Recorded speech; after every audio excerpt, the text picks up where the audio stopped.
recording.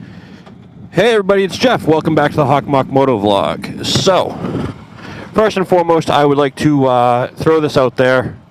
So, today is Tuesday, April, I don't even know, 4th, 5th, 6th. And we went out last week and tried to get some footage for the channel. And I'm asking, please just be kind and bear with us.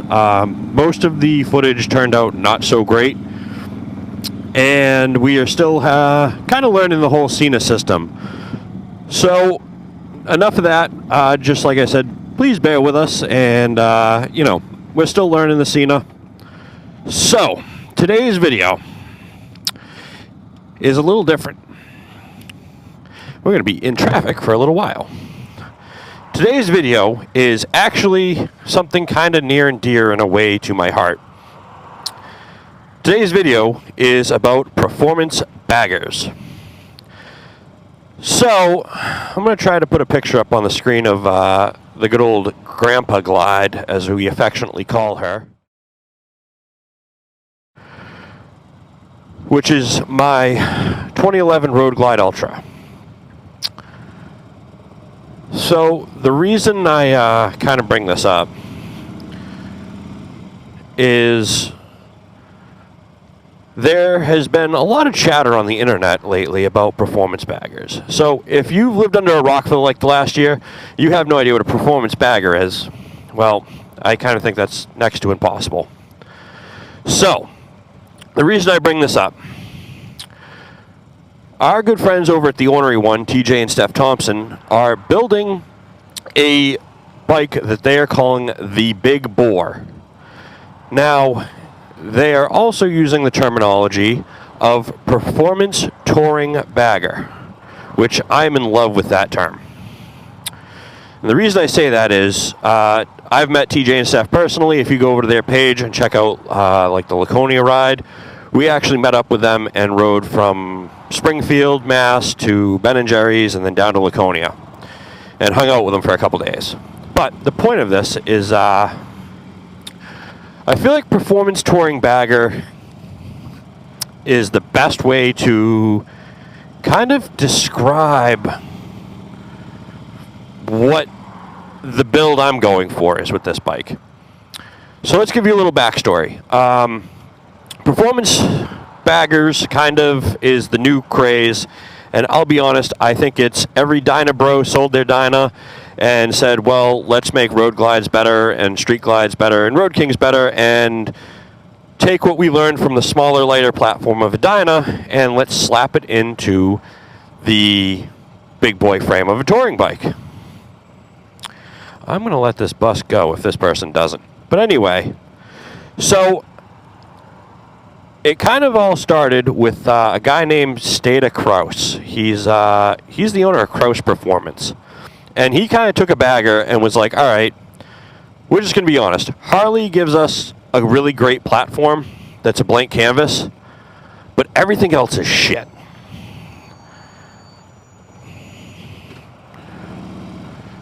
And the reason I say that is because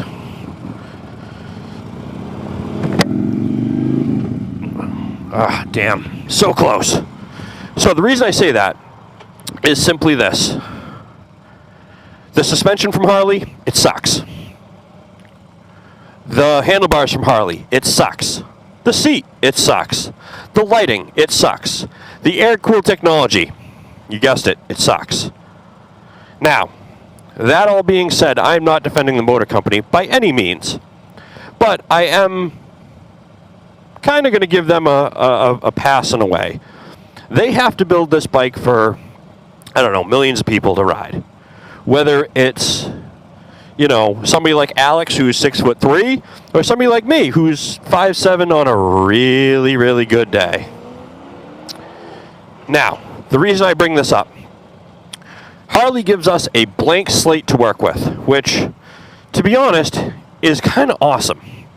Because there is, in my opinion, not really one other manufacturer where you can have a complete blank slate and make it into something you want. So the reason I'm bringing all this up with a performance bagger is, so I bought this Road Glide here in 2019. Now, when I bought this bike, I had some outside influences. Jeff, you have to run apes, don't do this seat, don't do this, don't do this, don't do this. Well, okay, we're stopping. In 2020, I kind of said, you know what, or the end of 2020. So in the beginning of 2020, I listened to other people and said, okay, I'm not going to do T-bars. I'm going to do apes. Now, I have Chromework 12-inch bars, which work great. Don't get me wrong. I have the stock foot controls. I took off the heel toe shifter and just run a toe shifter with a spacer. All that is pretty simple stuff. At the end of 2020, I met with a friend of mine, Connor, who has a pretty famous performance bagger, if you will. His Instagram is Good Yourself. He's got a purple 09 Road Glide, and this thing is built. So I ended up trading Connor, before we even started drinking, a bottle of Jack Daniels and a case of White Claw for a set of Bung King 10-inch Road Glide risers. And like I said, his bike was an 09, so it would be a direct bolt-in kit for my bike. Now, the reason I bring all this up,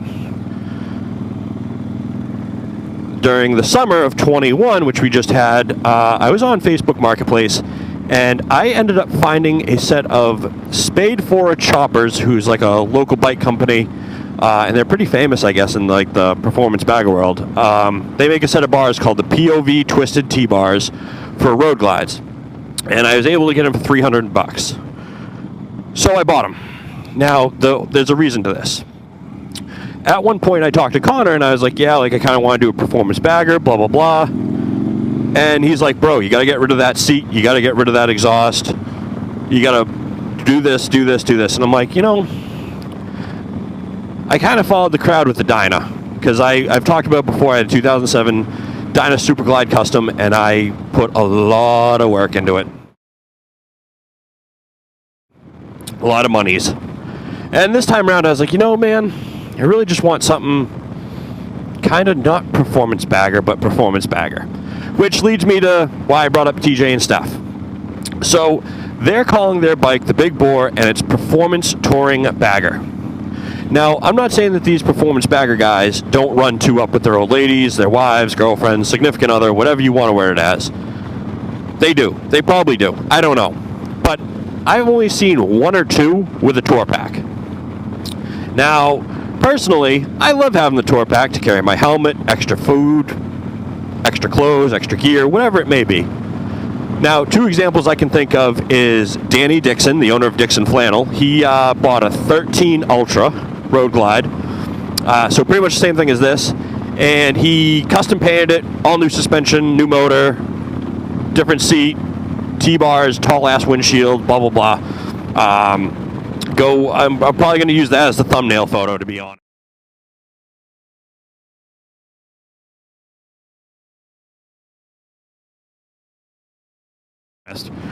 So, the other one I seen was, I think it's Lucky Strike Designs, and he put like a razor chop pack on the back of his, and I asked him about it, like, how come you're running that? And he told me it's like, oh, so I can carry extra stuff. I'm like, oh, okay.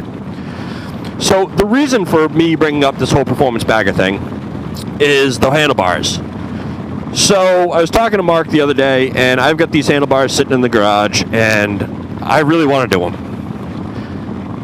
And spoiler alert, Mark bought a Saddlemen road sofa, and Mark's bike right now has a Lucky Dave's, and I might be borrowing the Lucky Dave's and running some T-bars for a little bit. Now, that doesn't mean I'm going to be a full performance bagger, but I think part of this really needs to have the conversation of performance bagger. So you can do, suspension, you can do, all this crazy stuff to this bike. Motor work, blah, blah, blah, blah, blah. But the catch is, you do all this stuff to the bike, we're not really making it quote-unquote performance-y. We're taking this blank slate that Harley gives us and kind of crafting it into our own. And I feel like that's like a kind of an important thing. Now, Harley's always been about customization, don't get me wrong. But the reason I bring this up is I changed the wheel on this bike. I've done the same front suspension that all the performance guys are doing, except for the rear end. I didn't run the ones with canisters, which is the Legend Arc. I went with the Revo A. And that was personal preference because I really didn't like how the canisters mounted below my bags. And in my head, I'm like, if God forbid I ever hit something, it bounces up, it's going to rip that off, and now I'm screwed. So, why are we talking about performance baggers? Well, the reason is we're kind of going to change Grandpa Glide up here. Don't get me wrong, I love these 12-inch bars I have. I really do. I'm looking for something a little different this season. So we've got the bars already. We're going to try giving them a shot. We're also going to try the Lucky Dave seat. We're going to see how that works. Maybe I run it, maybe I don't. I don't know. I really don't. It's subject to change. But kind of the other part of this video that I want to talk about is this whole performance bagger thing. I feel like what TJ and Steph are doing is totally a performance bagger. Oh, because they don't have T-bars, F off. Because a lot of the performance bagger guys are like, oh, if you don't have T-bars, it's not a performance bagger. Well, you know what, dude? I get what you're saying, but I ride what's comfortable for me. You know, I could run, you know, these Spade 4 chopper T-bars that I talked about and absolutely hate them. I could end up ripping them out and putting in the Bung King riser that I got from Connor and get a set of handlebars for it and mount it all up and make that work. But I guess the thing is this performance bagger nomenclature that they use, I don't know, just doesn't sit well with me.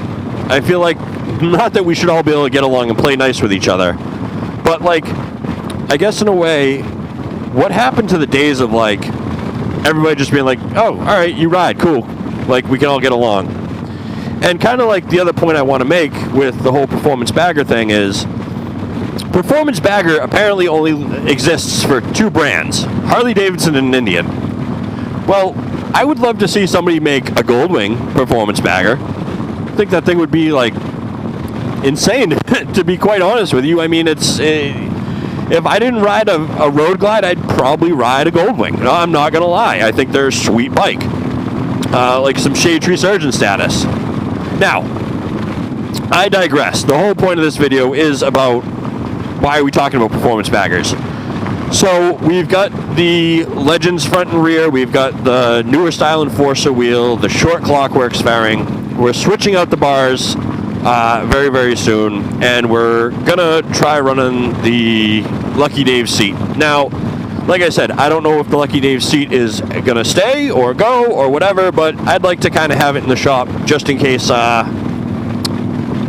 don't know, not if another bike shows up or something. Hint, hint, nudge, nudge. We're trying some things, but more or less to give it that performance bagger look, maybe, just to see what kind of results we get with it. But the other big reason I do want to bring this up is I feel like everybody should just run what you got. And part of the reason I'm bringing this up is I was talking to this guy I work with who's in his early 60s. He's done very well for himself, and he rides. He's got a 2009 Street Glide. And he was talking about, oh, you know, maybe I get one more bike as my last hurrah. Now, he's, like I said, in his early 60s, and it kind of sucks that he's at that point in his life where he's like, well, I've had this bike, blah, blah, blah. And I was saying to him, like, man, you know, you could realistically throw a little bit of money into your bike because it's the newer style frame, like this one, and it's a 96, not a 103, which, whatever, it isn't a huge deal. And, you know, there's some slight changes. I know he said he doesn't really have cruise control, which, I mean, that does really kind of... Let me thank this guy. which definitely kind of sucks. But the point is, I'm like, man, you know, you could sync, because he was talking about doing Legend suspension, custom dynamics lights all the way through, maybe a new seat, a couple of little odds and ends and stuff. And I'm like, yeah, you know, I get it. And he was talking to me about buying like a brand new, just trading his in, getting whatever he gets for it, and just buying like a brand new Road Glide or Street Glide ST. And I'm like, damn. Which, like I said, we got onto the topics of the whole performance bagger movement and, you know, X, Y, and Z, and what do you think of this, what do you think of that? And it got me thinking about building this bike. And, you know, I've said it before on the channel, I just had a baby. She's now a month old. Wow, she was a month old yesterday, 2 days ago. I think Sunday. Today's Tuesday. So, yeah, Sunday she was a month old. So today is April 5th. And point of this is, so I don't have all this extra money to go buy a brand new bike. I really wish I did, don't get me wrong. But I had a conversation with Mark, is the other point of this, and we talked about performance baggers and changing, putting cam in this, putting a cam in his, and doing this, doing that. And it got me thinking, because he asked a really important question. He said, dude, if we walked into Harley Davidson, would you buy a brand new bike? I said no. Honest to God truth, I would not go buy a brand new bike for one reason. This bike does everything I need it to. And I know that the guys with the brand new bikes are going to tell me, oh, you've got one-touch bags and a GPS and all this other crap. Dude, everybody I know that has a brand new Rushmore still uses their cell phone, okay? Everybody I know that has a one-touch bags, yeah, that's pretty friggin' sweet, but I don't open my bags when I'm riding. And if I do, I use my glove boxes. So, congratulations, you have a 103 high output or a 110. We can put a big motor in this bike. I choose not to. So, I'm going to kind of wrap this up here kind of quickly. Do me a favor, guys. Hit that like button. That helps a lot. Hit the subscribe button if you haven't already. The channel has grown exponentially in the last couple days, and I'm actually going to do a video when I'm off the bike about that, but, you know, we'll have to wait to see what I say there. And do me a favor, drop down below. Let me know what you think about performance baggers. I mean, I think they're cool. I think they're great. Don't get me wrong. But my other big thing with them is, for me personally, I like the idea of a performance touring bagger that's more set up for two-up long distance and just taking the blank canvas that Harley Davidson does give you and make it better with suspension, brakes, a little bit of motor work, a little bit of this, a little bit of that. Because, to be honest, the last point I think I'm going to make with the whole thing here is with the, you probably shouldn't have gone there, bud. With the whole performance bagger thing is, I want to be comfortable. I want my old lady to be comfortable riding two up. And I feel like you should take that blank slate and make it the best you can. So, everybody, until the next time, keep the rubber down, the shiny up, and stay tuned for a few minutes. I'm probably going to drop another little segue after this. Till the next time, everybody. See you soon.